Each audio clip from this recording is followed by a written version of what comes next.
Morning dear students, this is Prerna Parashar. Welcome back to my channel your study guide.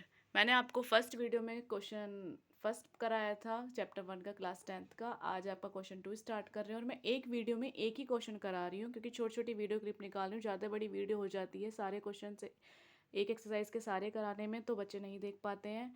तो छोटी छोटी clip निकाल रही हूँ. एक वीडियो में सिर्फ एक ही क्वेश्चन करा रही हूँ अच्छे से. आप अच्छे से समझ लो. आज हम अपना सेकंड क्वेश्चन स्टार्ट करते हैं. तो सेकंड क्वेश्चन कहता है find the LCM and HCF of the following pairs of integers and verify that LCM into HCF equals to product of two numbers. तो इस एक्सरसाइज में आपका जो ये फॉर्मूला है LCM into HCF equals to product of two numbers, ये बहुत important है. इससे एक क्वेश्चन आ जाता है बोर्ड में. तो मैं आपको एक्सरसाइज वाइज क्वेश्चन वाइज बताई जाऊंगी कि कौन सा क्वेश्चन बोर्ड के लिए मोस्ट है और कौन सा नहीं है. तो ये वाला फॉर्मूला आपका बहुत मोस्ट है इस एक्सरसाइज में, तो इस फॉर्मूले को आप याद रखेंगे. तो सबसे पहले आपको क्या करना है, जो आपको दो नंबर दी हुई हैं पहले इनका एलसीएम निकालना है, फिर एचसीएफ निकालना है. और एलसीएम एचसीएफ सभी बच्चों को आते होंगे. इन्हें निकालने के बाद आपको इस वाले फॉर्मूले को वेरीफाई करना है. तो हम स्टार्ट करते हैं. 26 और 91 के आप एलसीएम एचसीएफ कैसे निकालोगे, अभी आपको फर्स्ट क्वेश्चन में बता के आई थी. प्राइम फैक्टर निकालने हैं. तो आप इस तरीके से साइड पर प्राइम फैक्टर भी निकाल सकते हैं. मैं यहाँ डायरेक्ट लिख रही हूँ.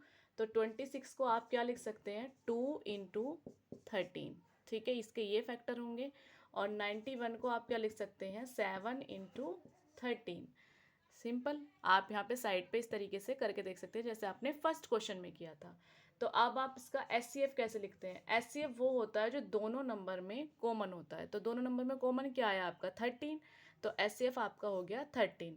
एंड एलसीएम होता है जो दो नंबर में कॉमन होता है वो भी लिखते हैं और जो बचा हुए डिजिट्स होते हैं वो भी लिखते हैं. तो आप यहाँ पे 2 भी लिखोगे, 7 भी लिखोगे और 13 को 1 टाइम भी लिखोगे. जब इन तीनों के आप मल्टीप्लाई करोगे तो आपका आएगा 182. ठीक है. अब ये हमारा एलसीएम भी निकल गया, एचसीएफ निकल गया. इजी नंबर थी, जल्दी से निकल गया. अब इस वाले फॉर्मूले को आप वेरीफाई करोगे. तो आप लिखोगे LCM into HCF is equals to product of two numbers. ये लिखा हुआ है. एलसीएम आपका आया है 182 एंड एचसीएफ आपका आया है 13. ऐसी प्रोडक्ट ऑफ टू नंबर्स, जो नंबर आपको गिवन है उन दो की प्रोडक्ट. तो नंबर आपको क्या गिवन था, 26 इंटू 91.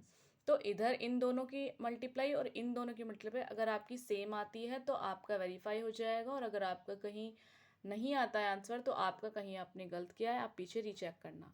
तो जब आप 182 की 13 में मल्टीप्लाई करेंगे तो आपका आएगा 2366. ऐसे ही आप 26 की 91 में मल्टीप्लाई करेंगे तो आपका यहाँ भी 2366 आएगा.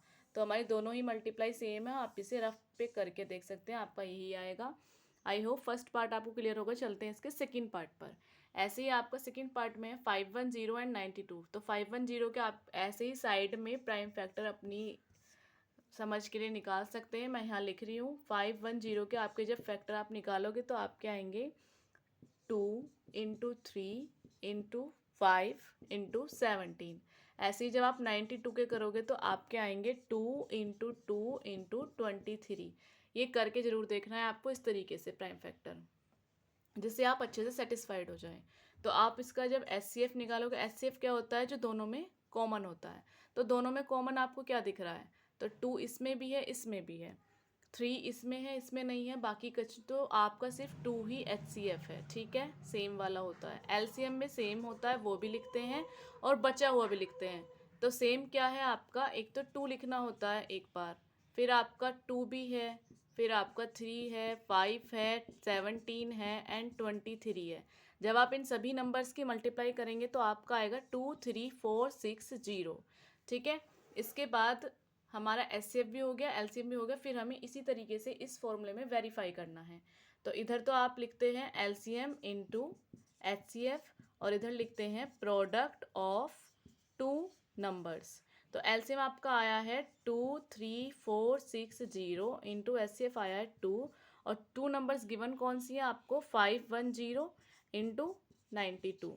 जब आप इन दोनों की मल्टीप्लिकेशन करोगे तो आपका आएगा 46920 और इन दोनों की मल्टीप्लिकेशन करोगे तो भी आपका 46920 आएगा. आप इसको करके देखना है आपको रफ वर्क पे, तभी करना फेयर में.